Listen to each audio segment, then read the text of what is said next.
Order. Questions to the Prime Minister. Kelvin Hopkins. Number one, Mr. Speaker. Thank you, Mr. Speaker. This morning I had meetings with ministerial colleagues and others. In addition to my duties in this House, will have further such meetings later today.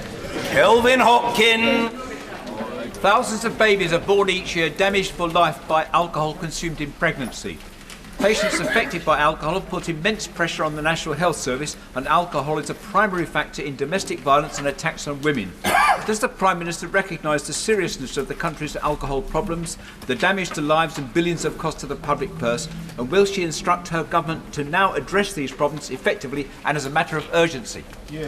Well, I can certainly say to the honourable gentleman that I recognise the problems that alcohol causes. He particularly referenced not just problems for pregnant women, but also the issue around domestic violence and the part that alcohol can often play on domestic violence and abuse. That's why when I was Home Secretary we produced an alcohol strategy. We worked on this issue of alcohol, and the government continues to recognise the importance of this issue and to work on it.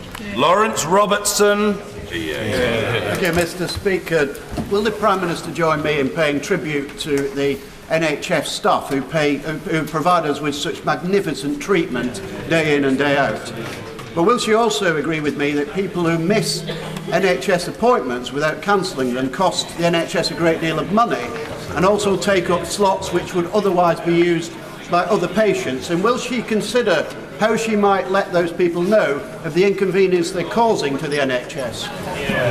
My honourable friend makes two important points. First of all, I'm very pleased to join with him in paying tribute to the dedication and hard work of all those who work in our National Health Service.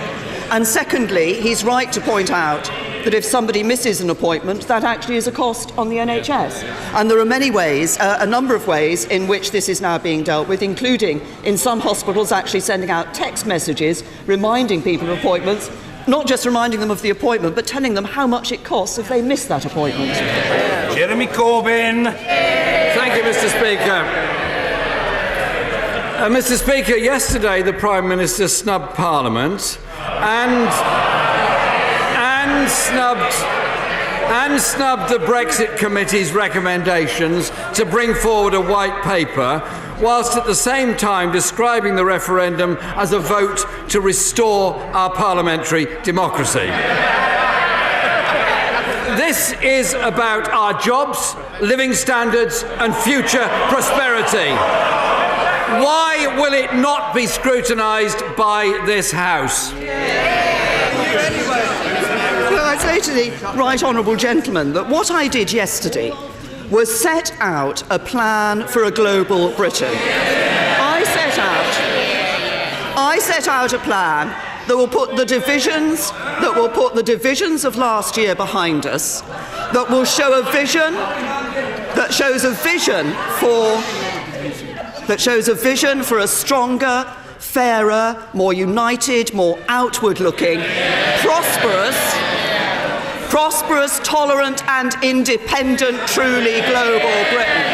It was a vision which will shape a stronger future and build a better Britain. Mr. Speaker, restoring parliamentary democracy while sidelining Parliament. Mr. Speaker, it's not so much the Iron Lady as the Irony Lady.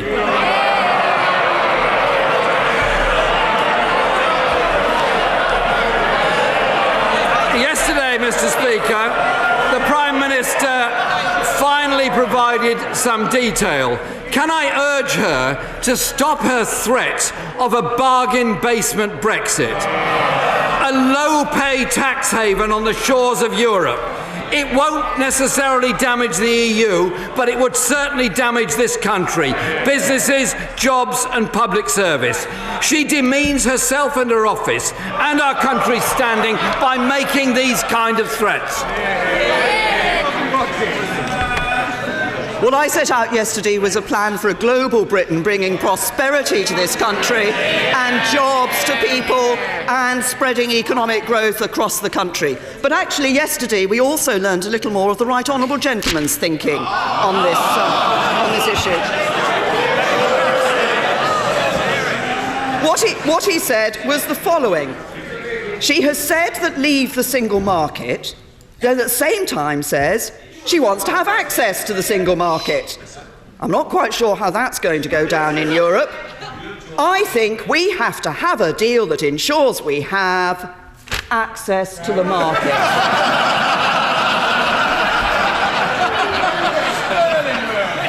I've got a plan. He doesn't have a clue. Mr. Speaker, she made the threat. Mr. Speaker, she was the one who made the threat about slashing corporation tax. If you reduce corporation tax, the lowest common denominator, this country loses £120 billion in revenue. How then do you fund public services as a result of that? Last year, the Prime Minister said leaving the single market would make trade deals considerably harder. And while we could certainly negotiate our own trade agreements, there would be no guarantee that they would be on terms as good as those we now enjoy. But yesterday the Prime Minister only offered us vague guarantees. Can I ask her, does she now disagree with herself?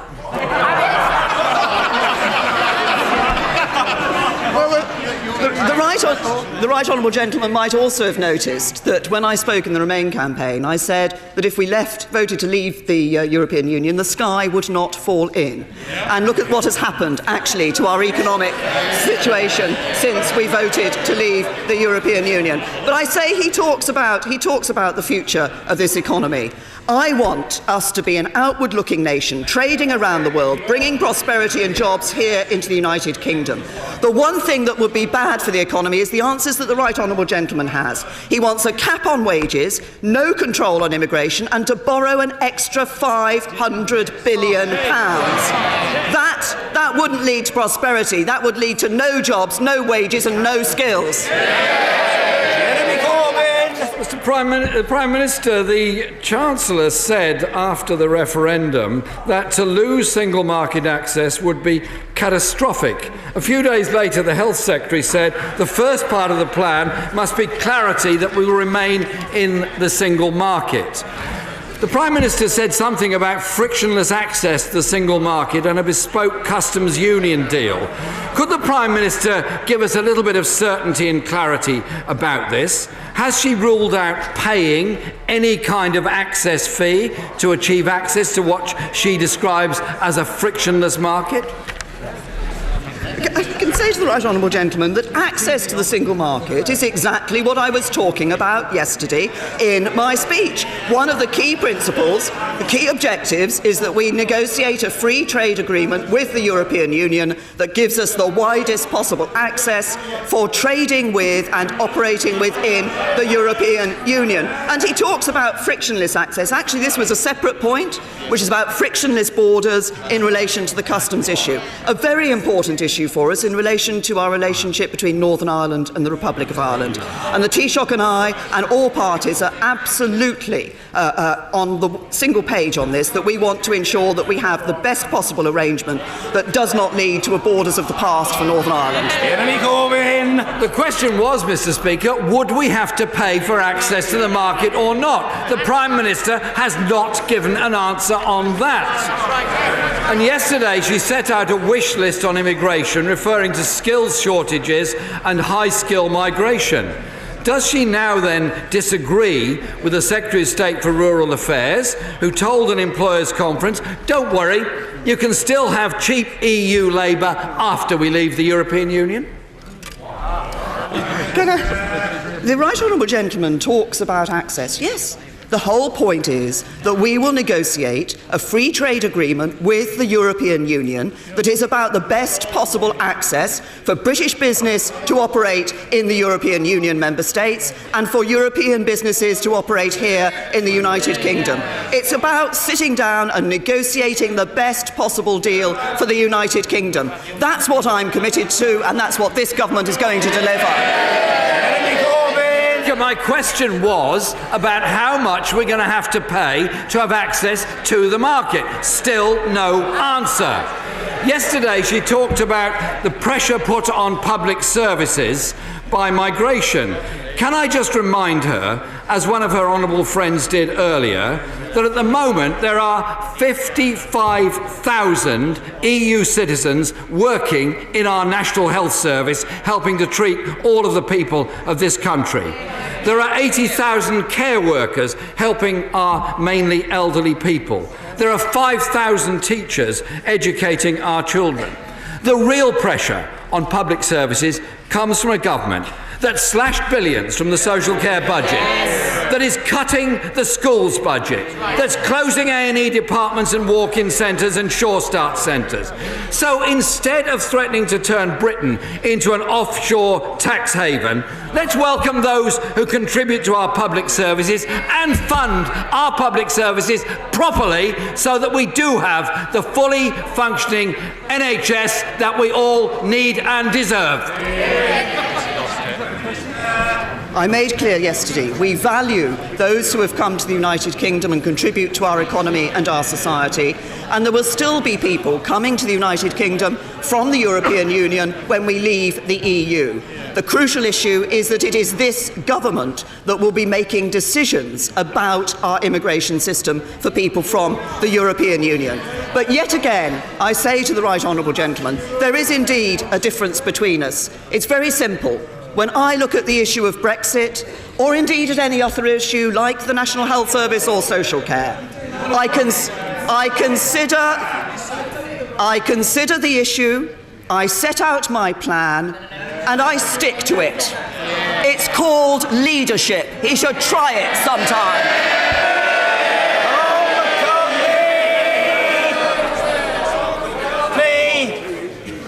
Thank you, Speaker. Yesterday was a day for being bold and ambitious, and I'm sure my right honourable friend noted in her busy day that Lincoln City Football Club followed her lead last night for pedestrians for the fourth round of the FA Cup. Whilst I warmly welcome the PM speech yesterday, I also noted her recent comments about white working class boys in university. But in 10 years, 500,000 fewer males have gone to university than females. Male exam results are lower at all levels, and fewer males than females start apprenticeships. Despite my raising this issue in a Westminster Hall debate with education ministers, 4 months ago nothing has happened. I asked my right honourable friend, when can we expect to see practical action on closing the gender education gap? Well, can I join my honourable friend in congratulating Lincoln City on their victory last night and say I think it was a fitting tribute to Graham Taylor that they won that match. And he's raised an important point, and I have indeed highlighted the issue particularly of white working class boys, who are the group in society least likely to go to university. We're committed to making sure that every child gets the opportunity to fulfil their potential. That is about ensuring apprenticeships are as accessible as possible, and I'm pleased to tell my honourable friend that the number of apprenticeships started by males has increased this year to almost 50%. But also, universities expect to spend over £800 million this year improving access and success for disadvantaged students. We want everybody to achieve their potential, whatever their background and whatever their gender. Angus Robertson. Thank you, Mr. Speaker. Shortly after the Prime Minister confirmed that she wants to take the UK out of the single European market, the Scottish Parliament voted by a large cross-party majority to remain in the single European market, just as a large majority of people in Scotland voted to remain in the European Union. The Prime Minister has said that Scotland is an equal partner in the United Kingdom. Does she still believe this is true, or is she just stringing the people of Scotland along?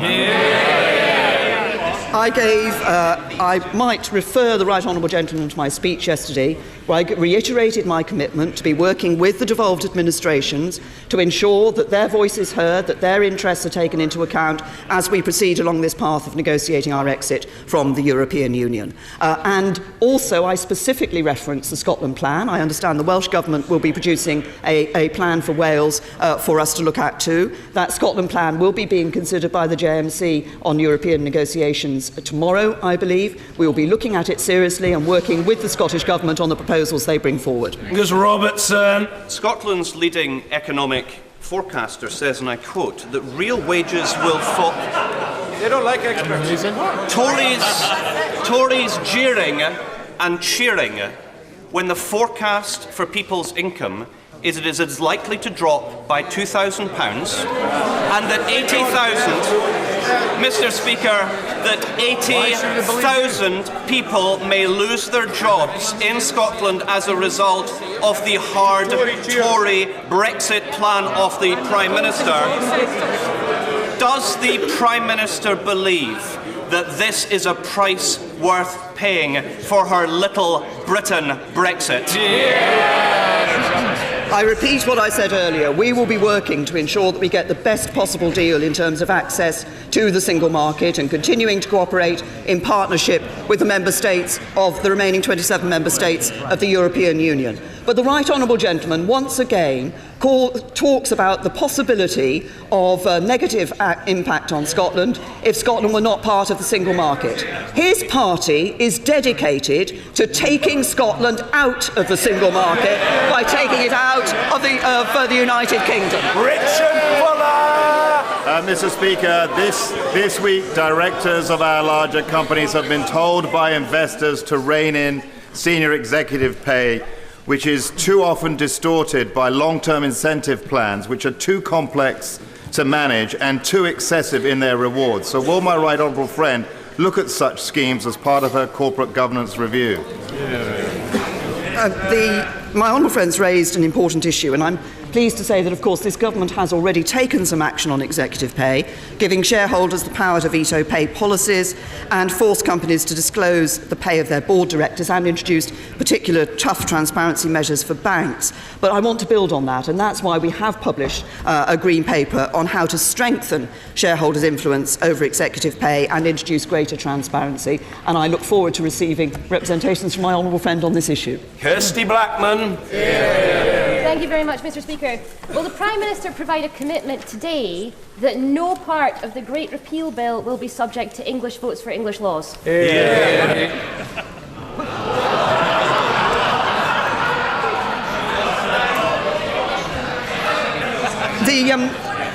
The Honourable Lady might recognise that the Great Repeal Bill will have a number of complex issues that it will be dealing with. It will be ensuring, at its heart will be the repeal of the European Communities Act. One of the issues that we will need to look at as we look at that bill and as we look at negotiating our way out of the European Union is the whole issue of reserved matters and devolved matters. But there are many aspects for that. Order! Members of the Scottish National Party, led by the Right Honourable Gentleman on the front bench, who's supposed to be a statesman-like figure, should demonstrate some calm and reserve while they're being answered by the Prime Minister who was questioned. The Prime Minister. The Honourable Lady will know full well that any legislation brought before this House, if any part of it only applies to England, then it will be subject to the English votes on English laws. Nadine Dorries. Thank you, Mr. Speaker. May I congratulate the Prime Minister on her delivery yesterday of an historic, definitive, pragmatic, outward-looking speech which saw the pound rise to its highest level in 2 years and the FTSE up today. Would she agree with me that a strong and prosperous UK, as she has planned, would be a nightmare for the Leader of the Opposition and the EU ruling class? Well, I agree with my honourable friend. A strong and prosperous Britain is exactly what we want to build as we leave the European Union. It's only a pity that it seems that the Labour Party aren't interested in doing that, and they want to do the exact opposite and bring this economy down. Order. Closed question, Mr. Chris Bryant. Number 3, Mr. Speaker. I always enjoy my visits to Wales, and I hope to visit Wales in the future. There is quite an answer to whether she's going to visit the Rhondda, and I hope she will. I'm happy to accommodate her. I can do bacon and eggs. More importantly, I could take her to see the best brass band in the world, the Corey Band, or for that matter, I could take her to the local food bank. The local food bank, which is based in the closed-down Conservative Club. Oh, the irony. But what's happening at the moment is that since 2010, the government has closed the local courts, it's closed the local tax office, the DWP office and the driving centre. And now the government is intending to close all the tax offices in Wales and centralise them in Cardiff. We feel in the valleys as if we're just ignored by the government. So can I just beg her to change direction and start putting government offices in the small towns, villages and valleys of this country? Well, can I say to the Right Honourable Gentleman that the last time I looked, Cardiff was actually in Wales. He says we're going to take offices away from Wales, but we're going to put them in Cardiff. I think he might find that this... The whole point about what the HMRC is doing is that they're moving from outdated offices to large, modern regional centres. That's going to make it possible for them to modernise their ways of working. It will make tax collection more efficient, and it will actually improve customer services by HMRC. Miss Green! Thank you, Mr. Speaker. I welcome my right honourable friend's speech setting out a plan for global Britain. It clearly shows this side of the House is listening to the British people. Would my right honourable friend commend this approach to the council leaders now considering the Greater Manchester Spatial Framework consultation responses, as they need to listen to the people, give us better infrastructure and protect our green spaces?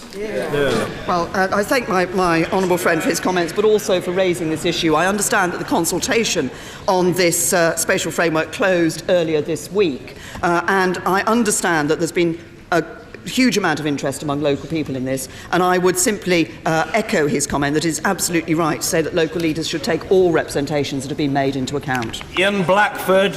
Thank you, Mr. Speaker. In the United Kingdom, we have 14 regional markets for electricity distribution, and Highlanders and Islanders are facing higher prices because of where we live. Electricity distribution charges for the north of Scotland are an eye-watering 84% higher than distribution charges for London. The Prime Minister talks about fairness. Will she introduce a universal market for electricity pricing and stop penalising Highlanders and Islanders? Those of us that live in the coldest, windiest places are discriminated against by her government, and it must end.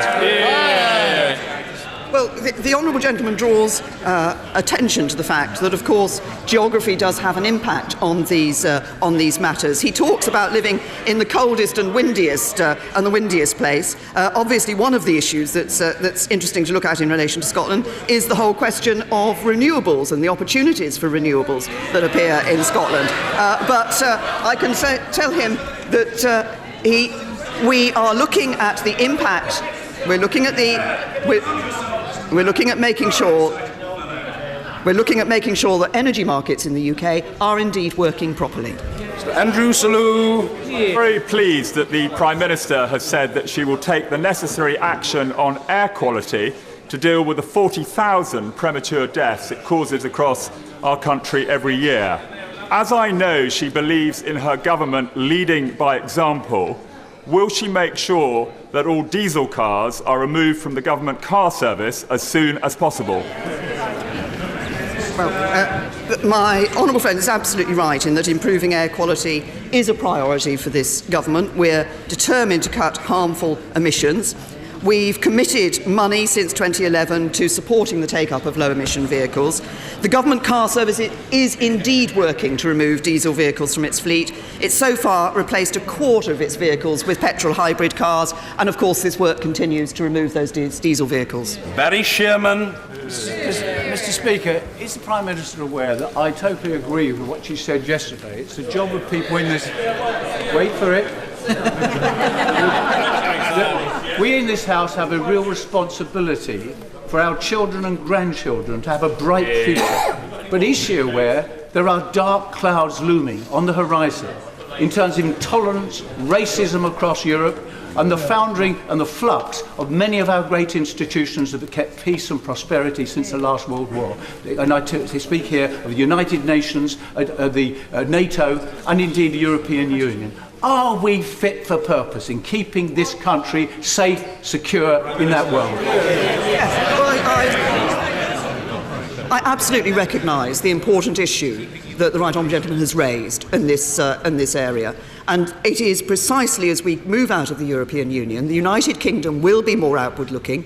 We will be looking globally. We want to ensure that we continue to play our part in the United Nations, that the United Nations itself is able to do the job that everybody wants it to do. We want to make, obviously NATO has been the most important bulwark in terms of maintaining the safety and security across the European continent. That is why we are continuing to support NATO, and indeed British troops are in Estonia, there's British forces in Poland, in Romania, continuing to show our commitment to NATO. And the thrust of my speech yesterday was that we want a strong strategic partnership with the European Union. We want that access to the single market, that free trade agreement, but we also want to continue to work with them on justice and security matters, because now is not a time to cooperate less, it's a time to cooperate more. Paul Scully.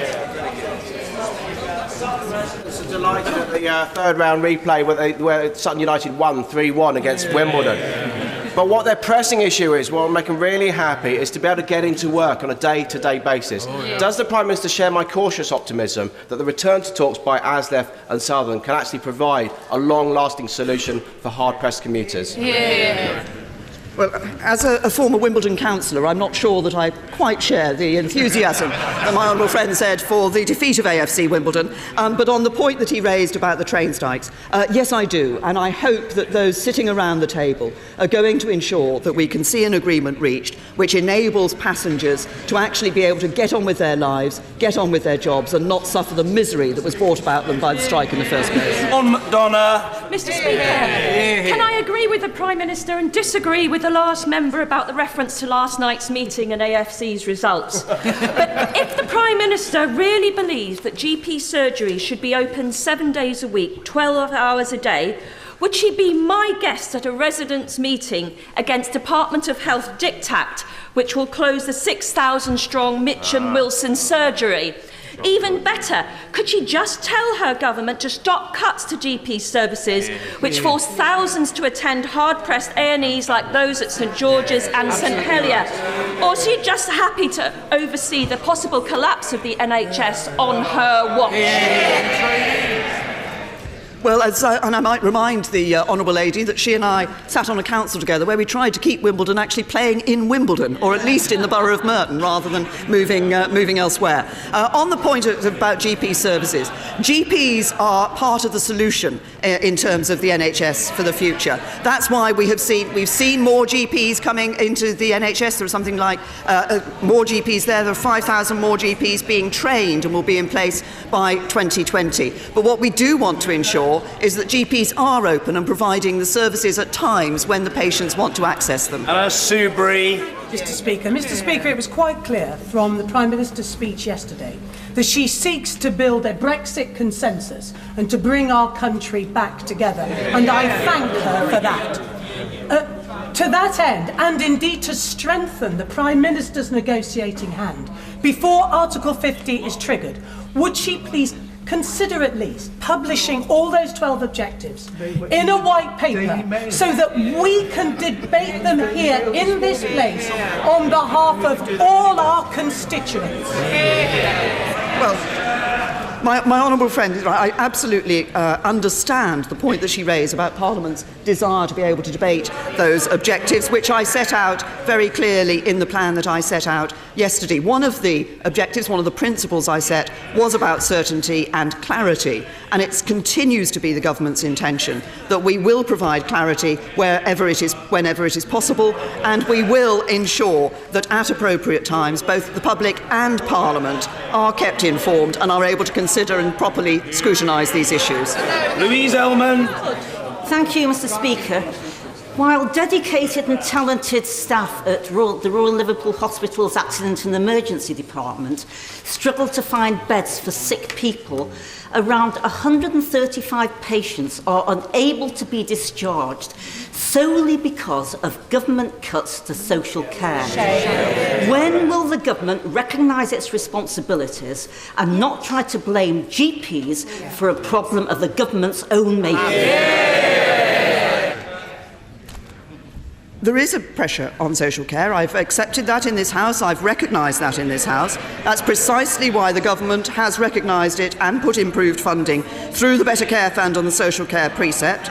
Liverpool this year raised 2.8 million from the precept, and on top of that they'll receive over 48 million from the Improved Better Care Fund by 2019-20. But this isn't just a question of money, it is a question of ensuring we have a sustainable social care system for the future, and that's what the government is working on. Mr. Burt.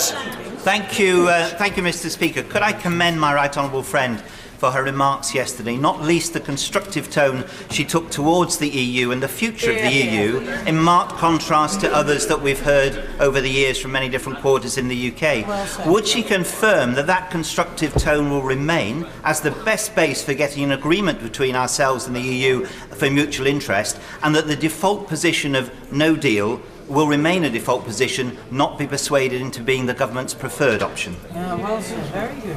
Absolutely. We want to get that good deal, and we expect to be able to get that good deal. And my right honourable friend is absolutely right that it is through goodwill and a positive approach on both sides of these negotiations that we will achieve that. I'm very clear that the UK wants to see a continuing strong European Union of 27 member states. We want to have a strong strategic partnership with that European Union and, of course, continue to work bilaterally with individual member states. And I made this point to a number of European leaders yesterday when I spoke to them after my speech, that we do want to approach this in a positive and optimistic fashion, because I believe that a deal that is good for the UK will be a deal that is good for the European Union. Louise Hay. This week, Mr. Speaker, the National Auditor revealed the abject failures in the Concentrics fiasco, which resulted in thousands of people wrongly denied their tax credits. This was not one rogue contractor, but a system designed by government to pursue and chase down claimants for profit. So does the Prime Minister agree with the Chief Executive of HMRC that payment by results has no place in our welfare system? And will she review this model, or will she wait for the next scandal to hit vulnerable people? I recognise many people received a poor service from Concentrics. It's not the first time that this has been highlighted in this chamber. This was not acceptable, and I apologise for the worry and distress that was caused for people. We've been very clear about that service operated by Concentrics. HMRC will learn the lessons from that contract, and they remain committed to providing a high-quality service. And it will not use a private sector supplier to undertake tax credits, error and fraud checks again. Mr. Kenneth Clark. Mr. Speaker, further to the question from my honourable friend, the member for Broxtowe, the Prime Minister did yesterday confirm her commitment to parliamentary democracy, and she, therefore, I assume, accepts the long-standing convention that the Executive, the Government, is continuously accountable to this House for the policies that it is pursuing. Could she, therefore, clarify whether or not she intends to make any further statements of policy intentions to this House, and whether she anticipates this House having an opportunity to vote its approval for those policies earlier than 2 years away, when the whole negotiation has been completed? My right honourable friend obviously raises a matter that not only our honourable friend, the member for Broxtowe, has raised, but others have raised as well. And if I can simply make this point. Obviously, yesterday, my right honourable friend, the Secretary of State for exiting the European Union, came and, I think, spent 2 hours answering questions from honourable and right honourable members in this House. There is a further debate, general debate, on exiting the European Union matters taking place today. There have been a number of these debates already, looking at the issues that are part of the objectives that we have set. We will have to consider the result of the decision of the Supreme Court, which may, if it goes against the government, require legislation to be brought before this House. There will be an opportunity in the Great Repeal Bill to look at a number of issues around exiting the EU. But as to voting on the actual deal that we have, we can't vote on that until we know what the deal is. And that's why I said yesterday Parliament will have a vote when we know what that deal is. Dr. Ailey Whiteford.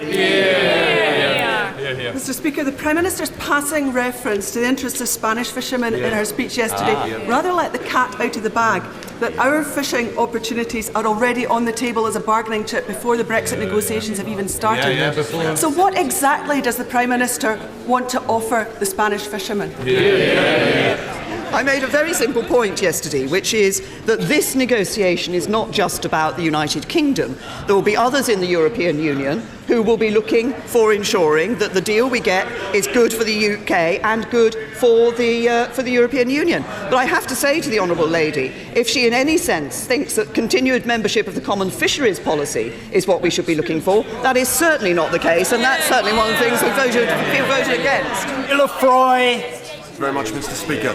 The people of Staffordshire and Stoke-on-Trent are again being confronted with a possible loss of emergency services in Stafford or Burton when our acute hospitals are constantly under intense pressure. Would the Prime Minister agree with me, my honourable friend, our honourable friend for Burton and other local MPs that closing A&Es is no way to deal with increased, real, not imagined need? I think I would say to my honourable friend, the important issue is the level of service that is available to people in any particular local area. That's why the transformation plans, the sustainability and transformation plans that are being considered and have been published are taking into account and are being considered at a local level for local clinicians and local people to be able to agree what is best in their particular area. Gordon Marsden. Mr. Speaker, last Friday I went to Blackpool Victoria Hospital where the number of people waiting 12 hours or more in A&E doubled last year, 100 of them aged 90 or over. Now, trust managers told me our biggest factor in delays is discharging patients who can't get community care. My local paper said government cuts have eroded support for them. So will she stop waffling about her shared society, listen to her own budget watchdog saying we will need £30 billion for older people in the next 10 years, and put that money not into corporation tax cuts, but into local adult care and the NHS? Well, just looking at the figures for what has happened in health in his particular area, there are more doctors in his NHS Foundation Trust, there are significantly more nurses in his NHS Foundation Trust, I know what the honourable gentleman is talking about, and I'm about to comment on it.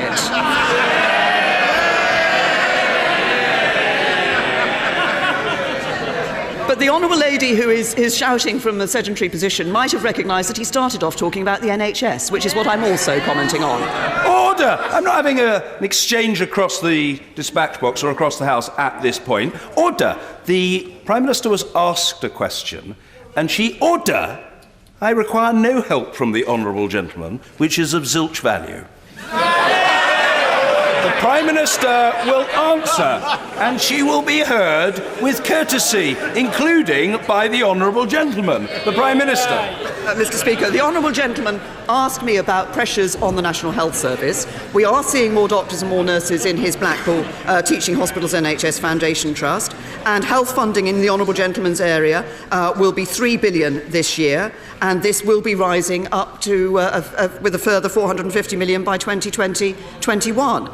But in terms of the issue of social care, as I have said in this House before, we are putting extra money into social care. We're giving local authorities the opportunity to raise more money and spend it on social care. But this is not just about more money. It's about ensuring best practice is spread throughout the country. And it's about a long-term solution to sustainable social care for the future, an issue that has been ducked by governments, including a Labour government, for 13 years. Matt Warman. Thank you, Mr. Speaker. On Friday, the east coast of England faced the threat of a tidal surge that endangered tens of thousands of homes and thousands of lives. A simple change in the weather meant that flooding was averted, but will the Prime Minister join me in praising the response of the emergency services planning ahead, involving the Army, the Coast Guard, the Fire Service and the ambulance and the police to make sure that the best possible plans were made? And will she further join with me in making sure that the public know that these warnings in future should always be taken seriously? Well, my honourable friend raises a very important point. I'm very happy to join with him in commending the action of all those in the emergency services and our armed forces, in local authorities who work so hard to make sure that this problem that was being dealt with, as he said, a change in weather took place. But it is absolutely crucial that when these warnings are given, people recognise that they're given for a very good reason, and they are given because there is a concern about the danger that could take place. And the efforts that put in protected tens of thousands of properties. And I'm pleased to see that the work that we have learnt from previous flooding incidents, and I think the work between emergency services, local services and the armed forces was much better coordinated than perhaps has been in the past. And so we've been able to learn from flooding in the past. Michaelia. Mr. Speaker, in response to the Honourable Member for Broxtowe, the Prime Minister talked about her desire to give clarity around our exit of the EU. Many of my constituents are European citizens, paying tax here, bringing up their families. What assurance can she give them about their future, particularly if they change employer or are freelancers? One of the objectives I set out in my speech yesterday was what I have said before, which is about the guaranteeing of rights for EU citizens living here in the UK, but I also want to see the rights of UK citizens living in the 27 member states being guaranteed as well. I remain open, and I would encourage others to agree with me, others across Europe to agree with me that this is an issue we should look at an early stage, and as early a stage as possible, in order to give people the confidence and reassurance that she is looking for. Thank you, Mr. Speaker. In supporting my right honourable friend's endeavours in facing the difficult challenges in both social care and the National Health Service, can I invite her to endorse the concept and continuance of community hospitals in our market towns across the country? They perform and provide a vital piece of the jigsaw in our National Health Service, such as that of the Westminster Memorial in Shaftesbury, in my constituency. Well, I'm sure that, as my honourable friend says, the Westminster Memorial in Shaftesbury is providing good services for local people. What the structure of the local services should be, of course, is a matter for discussion at that local level, and what is crucial is that local clinicians agree, and others agree, that we have a safe and secure service for people, and that they are provided with the NHS services they need at the most appropriate level. But I fully accept the point my honourable friend is making, is that very often we think only of major district general hospitals and acute hospitals, but actually the NHS is made up of many different parts, and what we need to ensure is that patients are being treated at the most appropriate level for their needs. Finally, Hal Williams. Thank you, Mr. Speaker. How can abandoning membership of the Customs Union that takes 68% of Wales's exports, including crucially 90% of our food and drink exports, and which supports 200,000 jobs, cause anything other than calamitous self-harm? What we will be doing is negotiating a free trade agreement with the European Union to get the best possible access for trade with the European Union. But we also want to be able to negotiate trade agreements with other countries around the world. A number of countries have already expressed interest in doing that with us. We want to do that to open up and see new export markets being delivered for businesses here in the United Kingdom, including for the sort of trade that he's talking about in Wales. And in the customs aspect with the European Union, we want to have an arrangement with them that will have as frictionless borders as possible.